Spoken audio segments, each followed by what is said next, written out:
Okay, thank you very much. This is again Alutia Joel. I'm also among the group, and I am picking up from, it's a continuation of the discussion. We are looking at the other point being internal and external concentration risk. We are saying that a risk is a risk. It's very important you consider its concentration. I mean, the gravity, how much it can impact your supply chain or the procurement activities. So we are saying that applying concentration risk analysis to all resources within your organization as well as your supply chain. This would include workforce, workplaces, and all forms of third-party relationship, and even data centers. Lowering concentration risk should be a top priority and a strategy to ensure continuity. And that can also mean to diversify the supply chain, implying, for example, if you are dealing in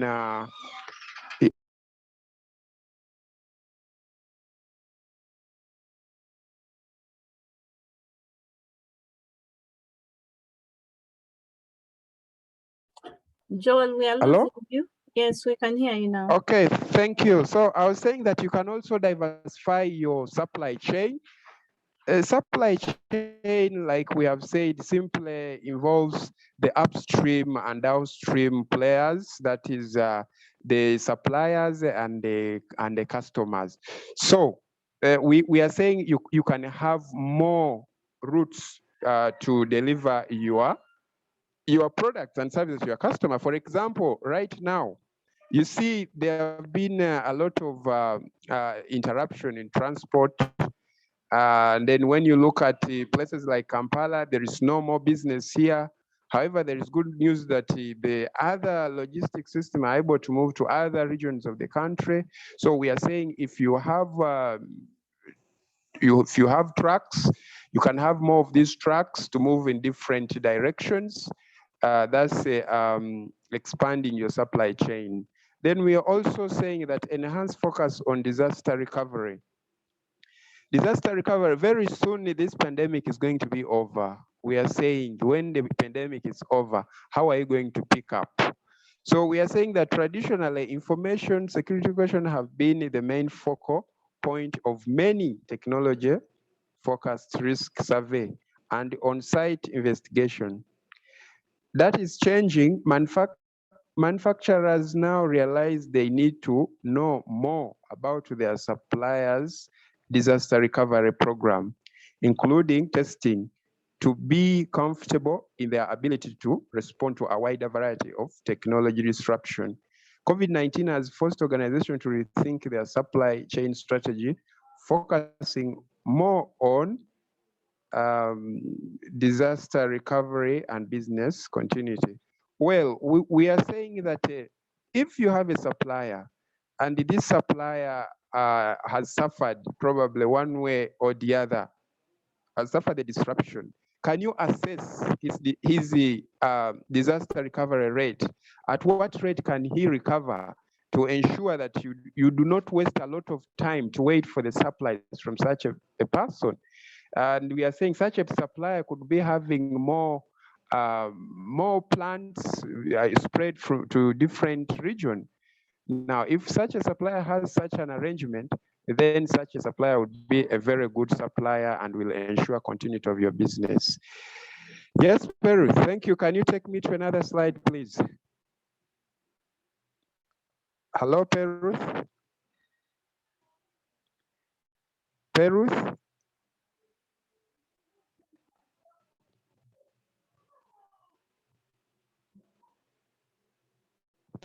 Hello, Peruth, are you there? Okay. Okay, thank you very much, Peruth. Well, we're also saying that to ensure sustainability in business, one has to stay in touch with the market. We are saying that continually gauging the market so you are able to make a late breaking decision. predictable wisdom about how to get the best price or how to manage risk frequently does not apply under current conditions. But the good news is insight about the changing freight market is more available than ever. So we are saying that you have to keep in touch with the market. You have to know every detail in terms of changes. This includes your customer, your supplier. You have to keep very close so that you can understand your supply chain. This will help you in designing how to satisfy your customers' needs. Then the other issue we are looking at is to pay attention to per unit profitability. We are saying that now is not the time to focus on overall and general inventory. Instead, take a more regular look into inventory turns. Look at items on a profit rather than a holistic basis. Pay particular mind to in-demand items and per unit profitability. Focus on the demand side, prioritize more programmatic areas such as home consumable or medical and protective equipment, or areas that have predictive price associated with them, and D, emphasize auxiliary products that are less likely to sell right now. This is very clear. Currently, I have toured the city myself. I've seen so many people engaging in items that are selling like hotcake. These are the PPE like my previous presenter said, the sanitizers, the face mask, the medical supply. Such a time is a time that you can switch to such products. These products can help you maintain your position as you wait for the environment to stabilize. Then we are also saying that you can also ship early. You can make early shipments. We are calling it ship early and stick to the ocean if possible. We are saying that in China and South Asia, factory suppliers are returning to normal capacities and raw materials are ready to ship. If you ship by air or ocean, book your shipment 1 or 2 weeks prior to the cargo date to lock in price and help buffer any pending supply issues. Ocean is still less volatile than air. So rely on it as much as you can. If you do need to ship by air in small quantities, consider express freight service because they don't contract with other logistic company and therefore have more end-to-end control. Well, here we are simply talking about scheduling your shipment. Some businesses were locked out of business during this time. Why? Because they had a lot of delays in their supply chain, that goods could not reach in time. Why? Because they never had their shipments placed in time. So we are saying, for you to avoid such disruptions, it's important and very important to ensure that you have your planning in time, and then this will ensure your shipment also in time, and thus having the supplies to continue your business. Yes, then we are also saying that try to avoid importing heavily inspected goods. To avoid unexpected and potentially large price increase as a result of delays, be mindful of goods that are heavily inspected and subject to government regulation and custom inspections. This one, for example, where I work, we basically deal in importation. But I have been following some of these orders. You can have an order, an order of a supply from China placed in January, and then this will take you about 6 months before you can receive the goods at your point of sale. This one has heavily affected companies that have really involved in such goods, because they are goods that when they are shipped, they require a lot of technical know-how, a lot of expertism. You find that a good that requires some, senior persons in, probably this could be highly technologized products. These products tend to spend a lot of time at these customs, and this would mean disruptions in your service. And then the other issue, we are also saying that to maintain continuity in business, diversify where you are shipping to.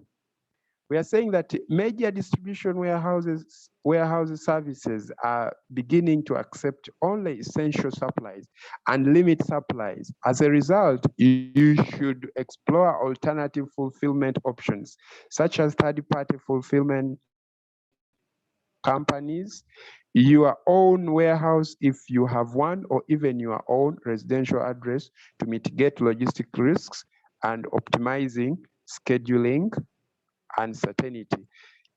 Here, for example, if you have, of course, imports, we heavily rely on shipments, but we are saying that at such time, shipment demand is so high, and it is said that the shipment services have been overstretched. But only those who have got more than one shipper have been able to survive, because they have option. They have to option that if shipper number one has failed, I'll try shipper number two. So if you are the type of person who has been depending on one shipment system or one logistics system, then it is very possible that your continuity will be a problem. Yes, thank you, Perus. Next slide, please.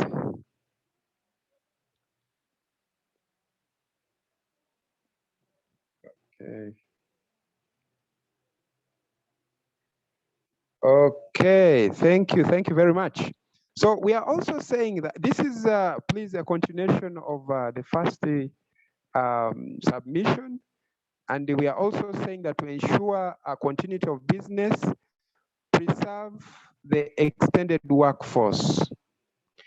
We are saying that COVID-19 has put both the core and the extended supply chain workforce in unfamiliar, fast-changing and stressful environment. Leaders must ensure the health and well-being of supply chain workers by supporting their physical safety and mental health needs. We are saying that if you are going to ensure continuity, there have been a lot of hate, a lot of confusion, I mean, amongst people. With the outbreak of COVID-19, everyone thought that the world has ended. And in such a confusion, it has broadly weakened the skills of the employees. But we are saying, you as a company, can you sit down and support your workforce? Can you support them mentally? Can you support them financially? I know it's hard for the company. It's a time that the company should keep costs down. But we are saying these very people are the people who are moving the chain. They are the people who are ensuring that the chain of supply of goods is in the move. So we are saying you have to support them mentally and then let them know that yes, there is this, but we have to work. This will ensure continuity of your business. Then we are also saying that repurpose your capabilities. Businesses have a vital role to play in helping societies manage the COVID-19 crisis.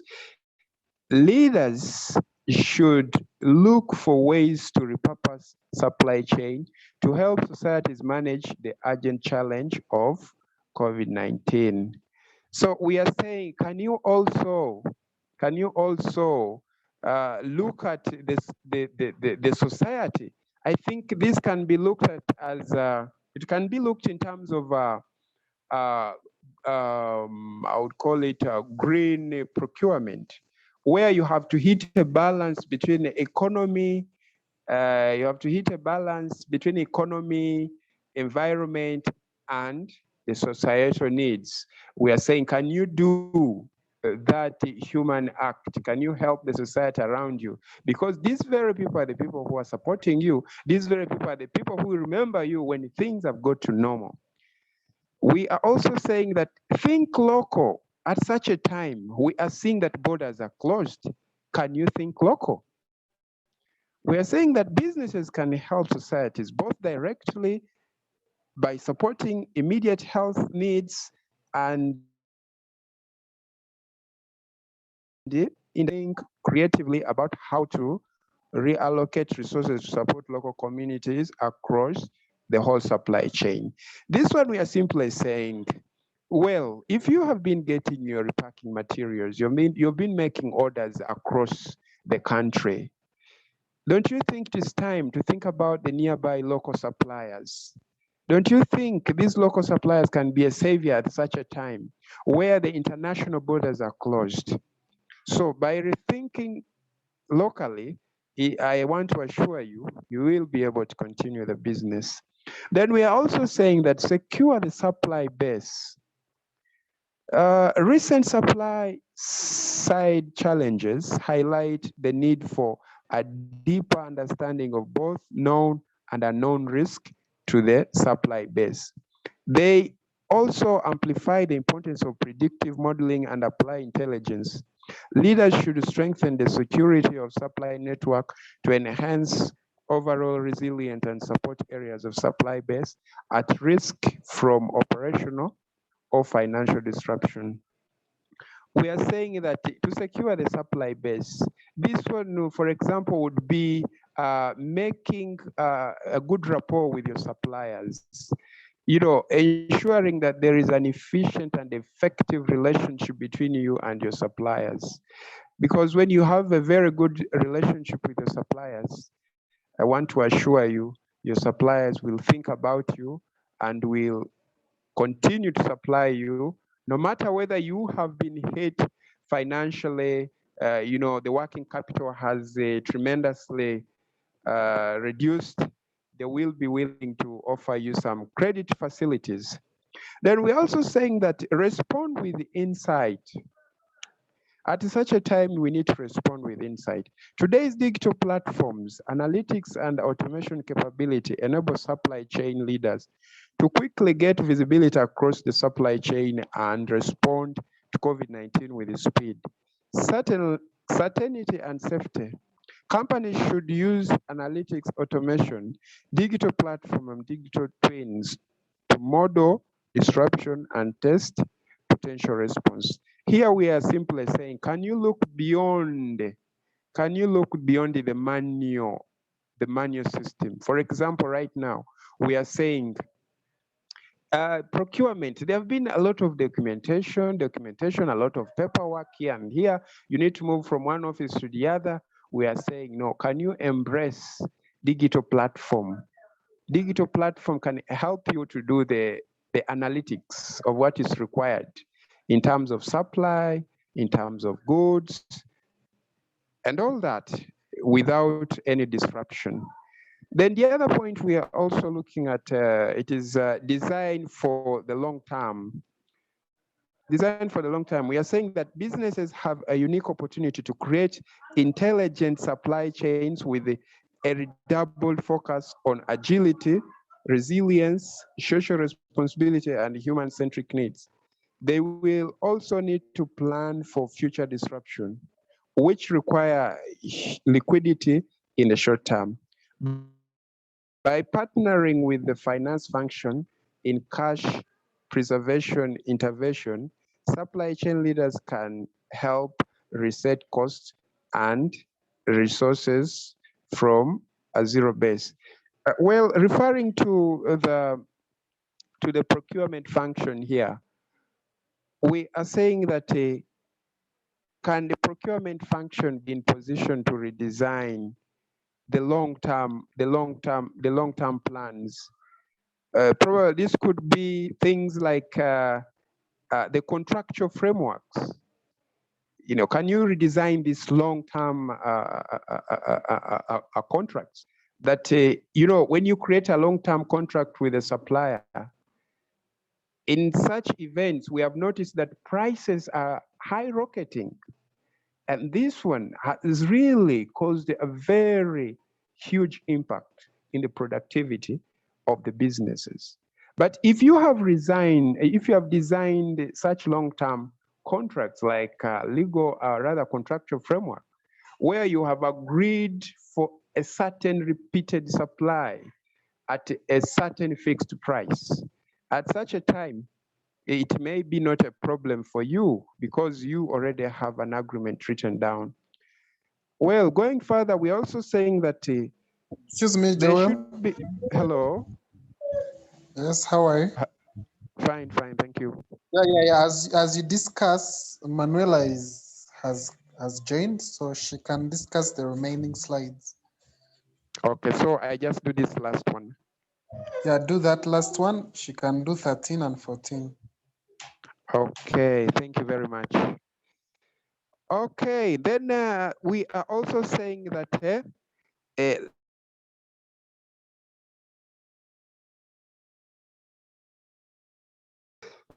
we are saying that some existing partners are shattering and new partners are emerging. Quick supply assessment and 24/7 supply monitoring are the new supply chain management standard. So we are saying that, can you try to enlarge the partnership? Can you enlarge your supply chain partnership? Because as it is said that the old partners are shattering down due to the shock, whereas we are having new ones who are emerging. Can you try to be flexible and create other new partners? Take the advantage and then learn from the past. Surely you'll be able to continue your business. Thank you very much. At that level, I want to invite our other discussant who will take over from here. I'm inviting Emanuela. Emanuela, are you online? Yes, I am. Emanuela, okay, thank you very much. Please, the floor is yours. Thank you. Thank you, Tim. Thank you for all the contributions that you've made. Thank you for the clear explanations that you have done. So at this point, I'm going to take you through slide 13 and 14, or even up to 15. So another point on how we can supply chain can ensure business continuity and therefore avoid disruptions during this pandemic is by building the resources to enroute and identify alternative sources of supply quickly. So here we are saying that this requires supply chain and procurement professionals to automate manual processes and eliminate unnecessary barriers and adopt a data-driven mindset. Because once you eliminate manual processes, it means all the information can be accessed through that automated system that you have put in place. And therefore, you develop a data-driven mindset to ensure that everybody is able to access such an information. So by breaking down internal silos and implementing all-powered technology that collects and processes data from across the organization, decision makers can act in real time and pivot supply as necessary. Then the other key point is keep employees safe while maintaining essential operations. As it is now, everybody is scared, everybody is worried of their life. Unless you've really tested, you cannot tell that actually that you're not sick. However, as an organization, we need to have these employees safe and then ensure that you maintain essential operations to ensure that there is business continuity. So our explanation here is that by adding parameters related to using alternating lines or equipment on various days of the week to their digital twin, companies can use the tool to help maintain social distancing. The scheduling optimization model works around constraints and ensure personnel scheduled to work in a section of the manufacturing facility have safe distances from staff working on other lines or equipment. For instance, if someone is working in this particular line, you ensure that you create that kind of social distance so that you know that your employees are not in close contact with one another and as such are kept safe and hence ensuring essential operations are happening. The other point is align demand, capacity, supply, and operations execution daily. So companies that employ scheduling, optimization, digital twins can adapt to uncertainty and modify plans on the fly. They can continuously adjust their demand, supply capacity, and operations execution. I hope we are understanding this, or it is self-explanatory, but I'll go to the next point immediately. We need to monitor demand and market for signs of recoveries. Companies can employ demand management digital twins in support of sales and operation execution, weekly meetings to support changes in demand trends. So we need to look at our demand. We may leave this issue of a 13-month plan, and then you double check your demand. Has it changed? Is it up or it is down? And as such, you keep adjusting your supply accordingly, so that you do not overstock or even understock, but you're at an optimal level. The other point is maintain forward visibility to understand logistics requirements. So planning and scheduling digital twins can guide short-term decision-making on capacity needs. This can help manufacturers ensure they get the overseas ship and route they want. So once you've scheduled, you make your plan and then you schedule them, you're able to know that, oh, this supplier may let us down because of ABCD, and then therefore you're able to find alternatives. And at the end of the day, you do not run. You're able to understand your logistic requirement. For instance, a supplier may tell you that I cannot use a plane, a freight, but I can rather ship your items using what? Maybe a ship, something like that, because of maybe the costs involved and so on and so forth. Then we're also saying maintain forward visibility to the next point is perform scenario analysis to manage uncertainty. So we are saying that recovery will likely not happen uniformly within a country or around the world. Just like we are seeing today, you'll hear that China is okay, now they are back to normal business. Tomorrow you'll hear Uganda is fine, until now they have gone back into lockdown. So it will not happen uniformly. Each country, each area will open or do what? Or go into a lockdown at different times and different scenarios. So what we are saying here is that it will most likely occur locally in certain countries or specific regions within a country. Digital twins will continue to play a central role in support of monthly sales and operations planning by charting the best course of action to take amid evolving supply or demand recovery scenarios. Also, we are saying that encourage green procurement. This involves the business meeting their needs for goods, services,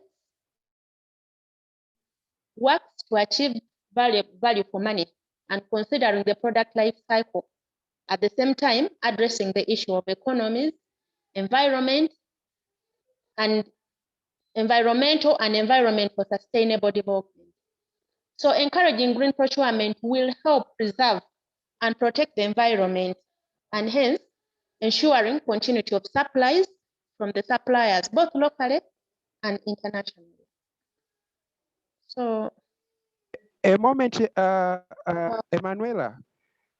I yes, think yes. it should have been addressing the issue of economics, environmental, and social. So this other sentence, it is social for sustainable development.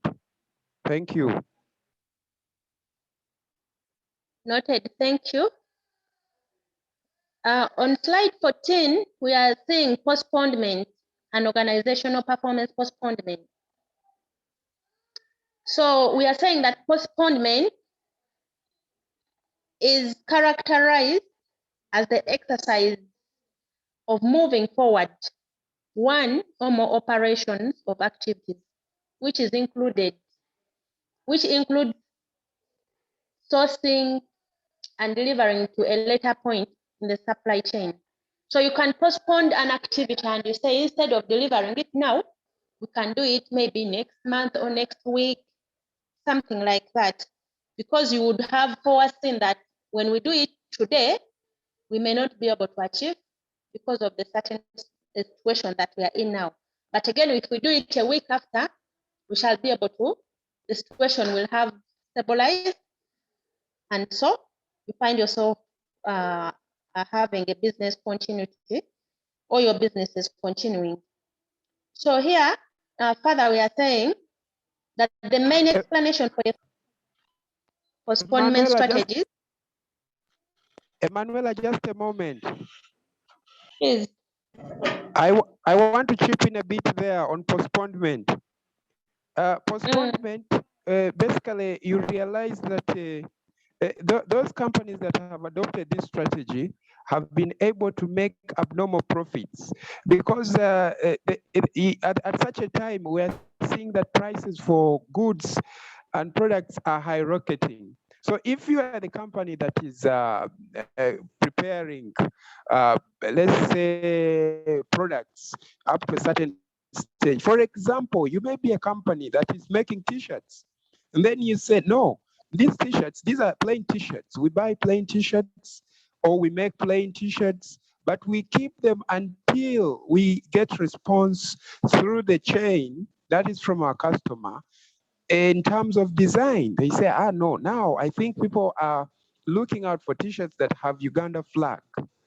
Now, at such a time, if that t-shirt is required by the market, it means that if it was selling at a lower price during the normal time, at this time, it will be selling highly. So you realize that this strategy can really help the company to make more profits to ensure it is continuity. Thank you, Manuela. You can get to another issue down there. Thank you. Let's be mindful of time. Thank you, sir. We're having 2 minutes. Okay, the final point here is the global sourcing.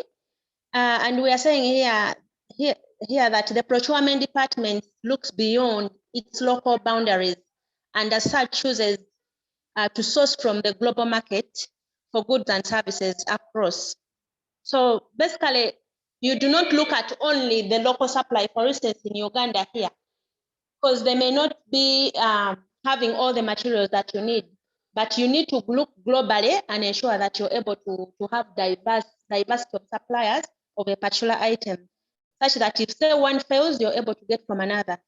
So when I continue, global sourcing often aims to exploit international efficiencies in delivery of a product or service. And therefore, these efficiencies, for example, when it comes to quality, sometimes you will need to compare to ensure that total quality control. So in so doing, you are encouraging business continuity because a business will have a pool of available, ready and willing to provide the goods and services, and also take care of supplier failure, just like I had explained. Then an alternative supplier will deliver for a reason. For this reason, continuity in production and thus business. So maybe Joel, you can take us through the conclusion. Thank you very much, Manuela, for that splendid presentation.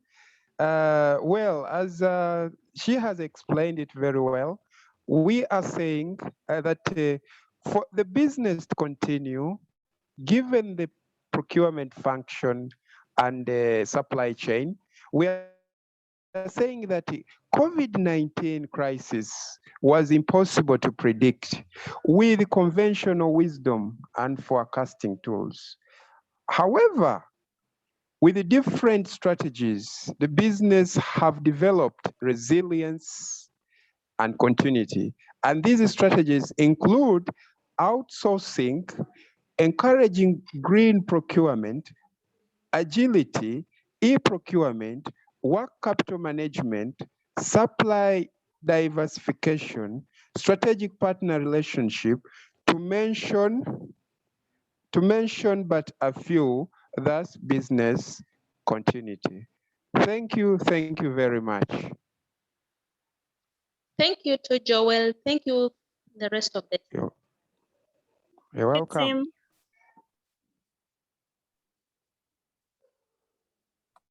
Yes, Peru. I was just saying thank you. You're Thank you to welcome. Thank you, Damari.